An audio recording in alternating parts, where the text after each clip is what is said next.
I'm going to show you now how to make a tariff, which we'll start with in the drivers tab, because to create a tariff we need a driver group and a tariff group.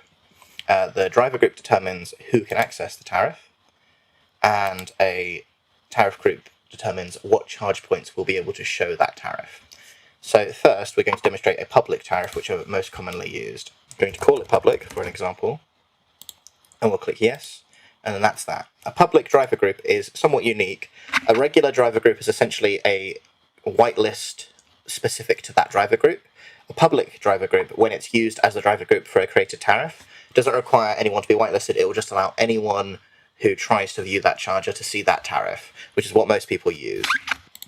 Even if your chargers aren't public, it can still be useful to use a public tariff if you have sort of a segregated car park, because it means it's very easy for staff or residents or anything like that to access this tariff, because they can simply look up the charger and access it.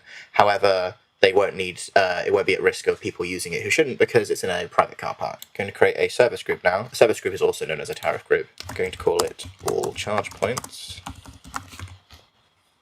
and I'm going to add a new tariff. So let's call it public. We want our service group, all charge points, our driver group, our public driver group. Now, display on map, the pin that we showed you how to place earlier in the sites tab will be where this pin appears on the map. You can just choose to not have a pin. So in the example I gave a moment ago, where you're using a public tariff, but you've got a segregated car park and it's not really for public usage, this would be a perfect time to just click no and just not have a pin. If you were a shopping centre or a public car park, for example, you probably would want a pin on the map so people will come and use the chargers, so you can perhaps get some revenue from that depending on how you're running the chargers. A VRM required, we're going to put no. This relates to the fleet system, which I'll explain in the next section.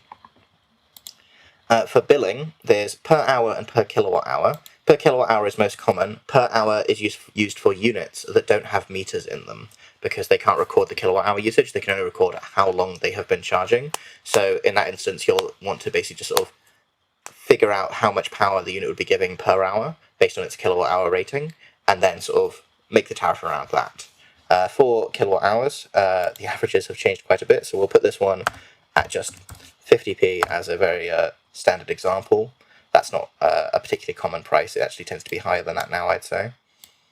And we've got all 7 days picked here. We've got 24/7 hours. No max hours. I'll just set that to 24. And we'll click Add Tariff. And there we are. We have a tariff. That has populated all 7 days, which can be quite handy. Most people don't have any tariffs that differentiate. Sometimes people will have staff tariffs be unavailable on Saturday and Sunday, but most people tend to just have all tariffs be 24/7, because it resolves any confusion in case there are times you need to use the chargers in off hours.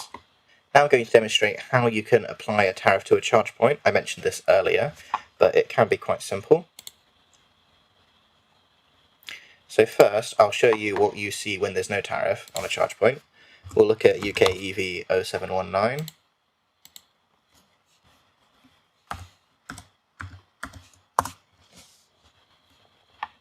So it will show us the site, but it recognises that there's no charge points here that actually have public tariffs on them.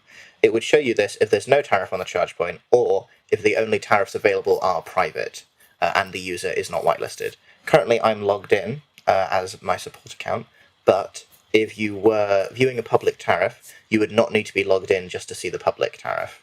Anyone can see a public tariff without logging in, which means you don't necessarily need an account to charge. Although anyone who will be using the service long term, we do suggest has an account to avoid a connection fee.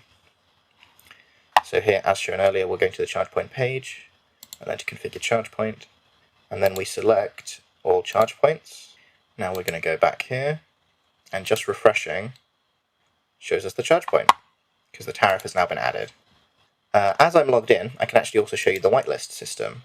So let's say you've got public chargers, but you also got staff, so you want your staff to be able to charge on a cheaper rate. Add driver. We'll call it staff. We'll call it staff spelled like a human would spell it. Not public, although fortunately the system won't allow you to have more than one public driver group, because that would be unnecessary. Unique key can be random. We want auto accept. And then add driver group. Now we add driver. This is our general support email address. I'm going to go to staff. So that is the email address that is linked to this EV Charge user account, my profile. This is the support at EV Charge account. So that account has just been whitelisted for the staff driver group, although there are no actual tariffs connected to it yet. As mentioned before, driver groups show who can see it. Service groups show what it shows on. So we can have multiple tariffs with the same driver group with different driver groups in the same service group. So we'll call this one staff.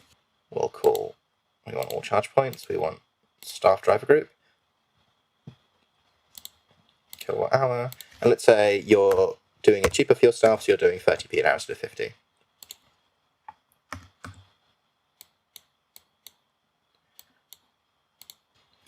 Here we are.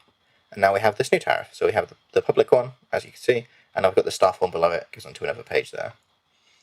And because the driver group already exists, and I'm already in it, I can just refresh again. So we've got 50p now. And it goes down to 30p. So that has updated. It knows who I am because I'm logged in. It sees me in the driver group, so now it's showing me the new tariff. A good sign when making a driver group is the joined symbol. If you may add someone to a driver group who is not an account holder with EV Charge, then they will say pending and it will be red. That is fine. You can add them in any order. It says joined for me because I have an account. If you add someone and it goes pending, they can just then make an account. As long as the email addresses match and they're character perfect, then it will sync up immediately. You can do it any which way. So here, I had an account already, and then I added myself. You could also add someone, and then they can make the account, and it will still sync up. And as you've just seen, it will show you the right tariff.